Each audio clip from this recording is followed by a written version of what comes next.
Hello, everybody. I'm Karina Schmidt with We the People podcast show. Welcome back to Jeannine Polk, Punta Gorda City Council Good member morning. Thank you and for having me. candidate for reelection. I hope your campaign is going well. Thank you. Jeannine, I'd like to talk to you about Punta Gorda has experienced in recent, I guess you can say the last 2 decades, especially, a very rapid growth. Yeah.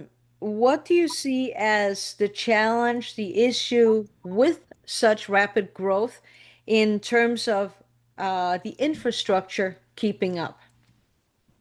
Well, in case any of your viewers don't know, we have such old infrastructure. We're the oldest community in the county. And from what I understand, a lot of the underground, you know, all the all the underground stuff that you don't see. Some Like of the it's sewage system and so sewage on? system and all. It's some of it's still clay. And they don't use clay anymore for all the piping, so a lot of that is getting slowly replaced. But you'll hear a lot of complaints out in PGI in particular, and where there's higher density, they allow 15 units an acre. A lot of condos and things like that you'll see out there. Um, and people have problem with water coming out of their tap. The pressure is so low. If they're running a dishwasher or they're running anything outside, sprinkler system, doing the laundry, they're going to have low pressure. And that's a real issue, something that is expensive to fix. And the city is in the process of fixing that. So for Um, the viewers out there, when they experience low water pressure, which I see up in my area too, in South Gulf Cove, do you um, can they just call the city or the county and say, "Hey, my water pressure is low. Can you turn up the volume?"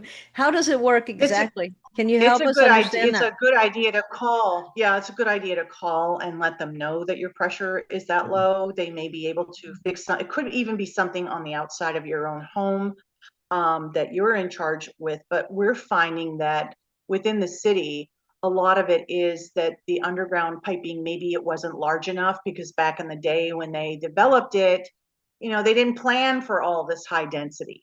And they didn't plan for as many homes to be built out as there are now.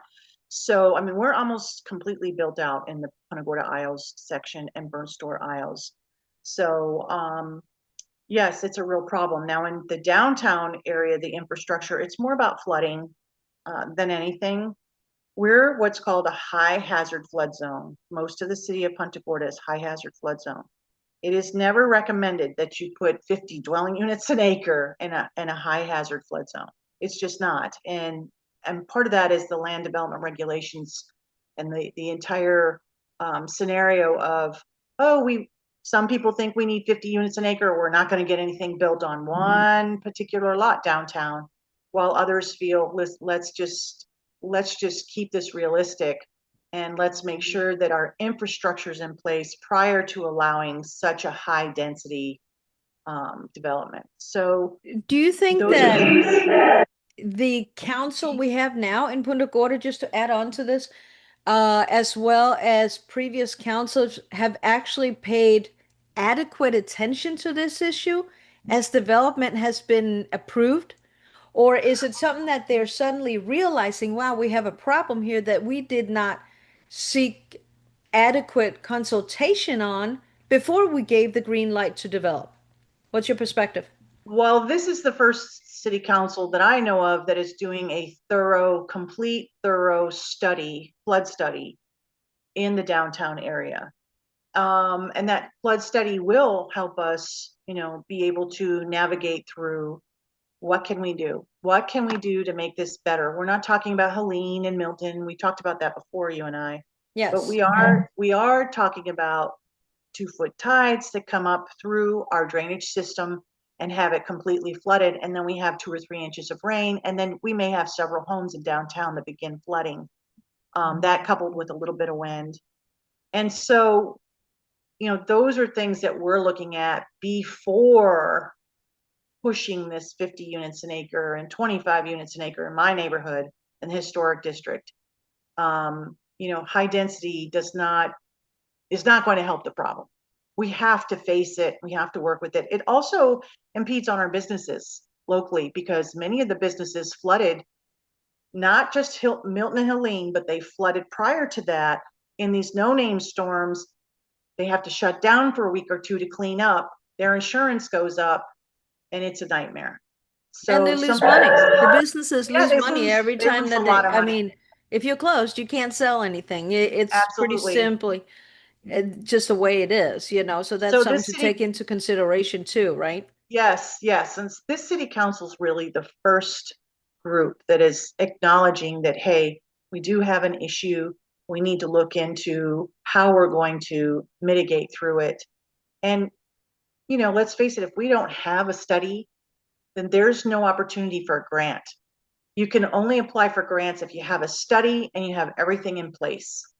I think that's Um, really important for people to understand too. And I get the feeling that sometimes that the public, when they lack information, they also sometimes tend to lack interest in local government, even national. And they're just like, well, they're just doing blah, blah, blah, and they don't listen to us. But if you, and I applaud you for coming out and really talking to us about these matters in depth, because that's necessary to communicate these matters absolutely. to the public. Because without information, without knowledge, how can they make an informed decision or even informed consent when proposals are out there? Do we really want this for our community? So thank you so much for that. Everybody, please make sure that you like, subscribe, and share the video because it's so important that Jeannine's message gets out to your neighbors so they understand what this is all about before they make a decision.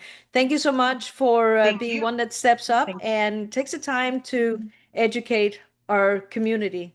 Have a great day. thank you. Bye bye.